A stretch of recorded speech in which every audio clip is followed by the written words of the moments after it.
So I think putting on a bra is the most natural thing for a woman to do. But one day I couldn't do it. And then the next day I couldn't put on my socks. And I couldn't put on my running shoes. And I started choosing clothes that were easier to put on and put off. I mean, the runners here, I think the lady runners realized the sports bras, they're very tough. I can't even get them off now. So I couldn't even put them on. I started, I asked my coach, what's wrong? I can't concentrate, something's gone wrong. And he said, maybe you're just stressed out. Everyone in Bombay is stressed out. So I spoke to the doctor, he said, anything wrong? I said, no, nothing. I mean, I just bumped my head, but nothing happened. So he said, stress, go for massage, And that's how it happened. Slowly it went from the physical aspect to mental. I couldn't think. I think I kind of got dumb. I couldn't understand anything. I was actually part of a scholarship program at ISB. I'd won the Women Entrepreneurship Scholarship. And I couldn't think in class. So I remember in 4 days of class, I wrote 4 words. I still have that writing pad. They asked us what brands inspire you, and I would have written 10 pages. I just wrote managed to write Mac and Levi, and that's it. And I couldn't write anymore because what I didn't realize was that my whole right side was getting paralyzed.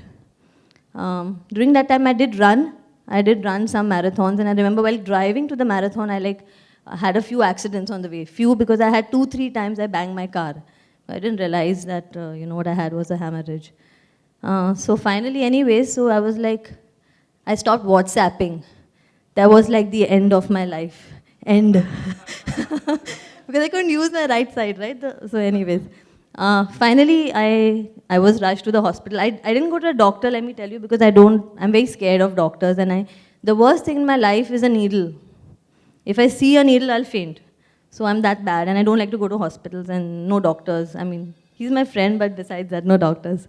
So I collapsed and I didn't reach my ISB class, and that's when they realized that something's really wrong because this woman's missed her ISB class.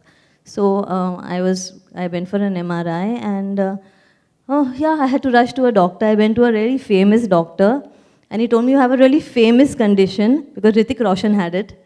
But yours is much, much, much worse, and I'm not sure you're going to walk out alive. So, I mean, I was fine, let's walk out of here and go to a doctor with a different attitude, I think this whole thing happened just within 12 hours. So I came to know I have a hemorrhage at 3 o'clock.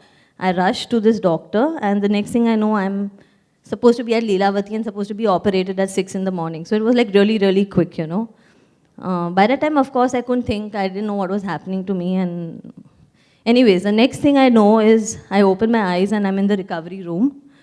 And there's no one around. So Leelavati is a really busy hospital. The ICUs are not available. So they make you're in the recovery room. I was in the recovery room for 2 hours, waiting for an ICU. Anyways, so I decided now enough is enough. There's nobody around. Let me move.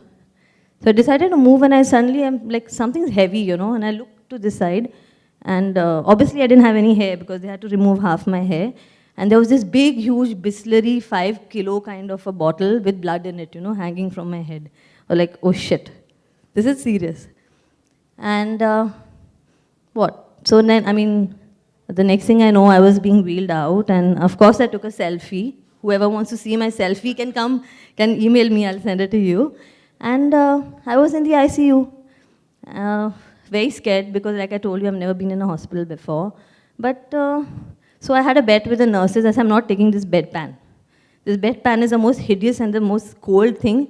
First of all, I said, how can you give a patient a cold bedpan? Make it hot, make it warm. I trained them really well, and I don't know, I think ICU was not that bad. When I was supposed to be moving out to my room, the doctor actually came and asked my husband for permission because he wanted to talk to me.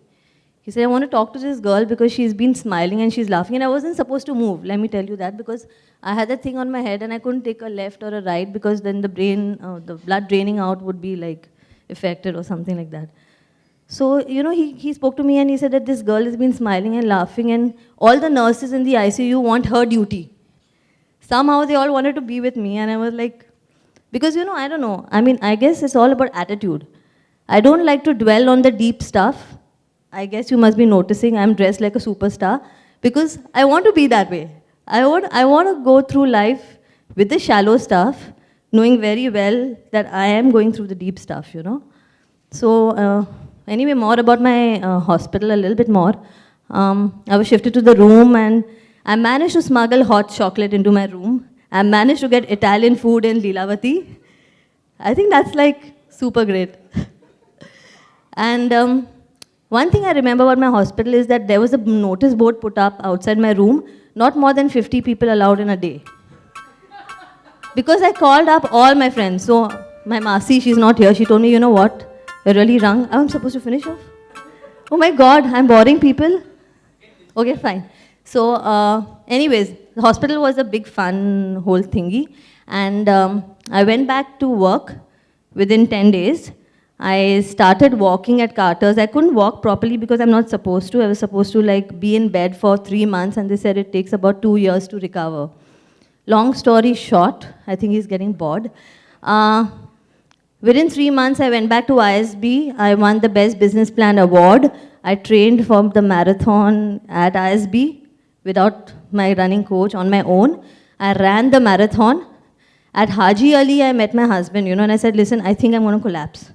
Because it's either my husband or it's the ambulance. I was just thinking, left, right, left, right.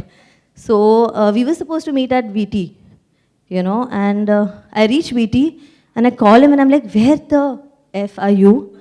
And he's like, oh my God, I thought you were going to collapse, so I'm waiting for you at Kemp's Corner. So I said, no, marathon's over, I'm already here. That was it. So that's a long story short. And to a lot of people who ask me why I always wear lipstick when I run, especially you, because I want to be the brightest thing I see in the morning. That's all.